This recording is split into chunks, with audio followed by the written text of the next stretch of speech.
everyone, welcome to my channel. And for those of you that are returning, thank you. As I see Camilla, the Queen Consort, with her gaff during D-Day, and she and the First Lady of France, and every time I see her, I am reminded. I don't know, other people don't talk about. Well, we know they're in bed with the media. But every time I see her, I am reminded of how she got there and the scandal that that has happened for her to be on the British throne.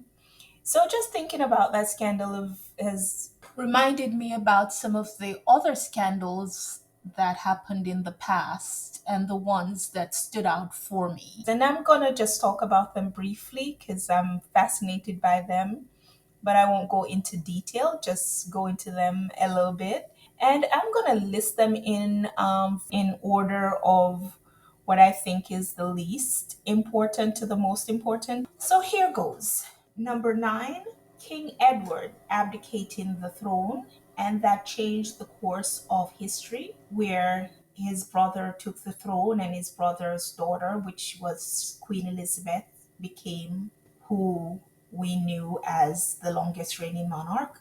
But also with Edward, it was shown that he had ties with the Nazi party. So that was one of the great scandals of the royal family.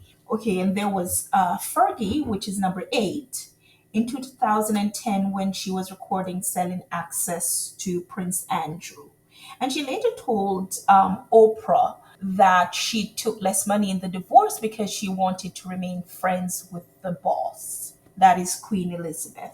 And also, she later took money to avoid bankruptcy. She took money from Jeffrey Epstein after he already had an assault conviction against him. So that is why I think she can't really condemn Prince Andrew because they are living in the same glass house. Number 7, I would give to Prince William's alleged affair with Rose. Rose and Kate were said to be friends, but also the fact that it was said that Meghan and Harry were fed to the press during 2019 to squash the rumors of that affair. And the squashing of the affair didn't end there when Stephen Colbert made a joke about it during one of his segments when at the height of Where's Kate was going on. A lawyer sent one of Rose's lawyers, or her whole team sent a letter to Colbert to again squash that talk. Nothing to see here, folks. So, oh my goodness. And number 6, this I kind of thought about where to put it in number, because it really did change the course of of history as we know it now, where we have a Queen Camilla on the throne because they had an affair and they absolutely broke Princess Diana. And then the leaking of that, well, is afterwards, but the leaking of that recorded phone conversation was to end all be all at that time, I heard. And then number 5 is Prince Andrew's close association with the trafficker Jeffrey Epstein. And then number 4 is Prince Andrew's settlement of the allegations that was brought against him by Virginia Giuffre, and that the royal family, the queen at the time, forked over the money to pay for that settlement, which he said he didn't do, but they paid for it. Telling you, you pay what? Allegedly $12 million for something you didn't do. Number 3, the shocking and very, very sad death of Princess Di, which again I think changed a lot of the course of history. Not sure if she had lived, how her sons would be getting along now, or how that nature versus nurture would have helped them.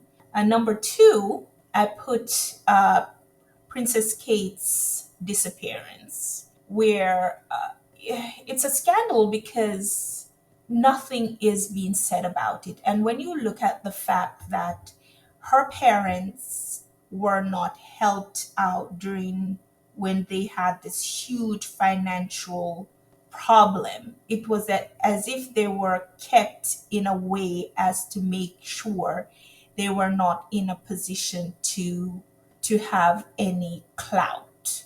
Remember when, as soon as it was decided that Harry and Meghan were leaving, how quickly the press got a hold of it?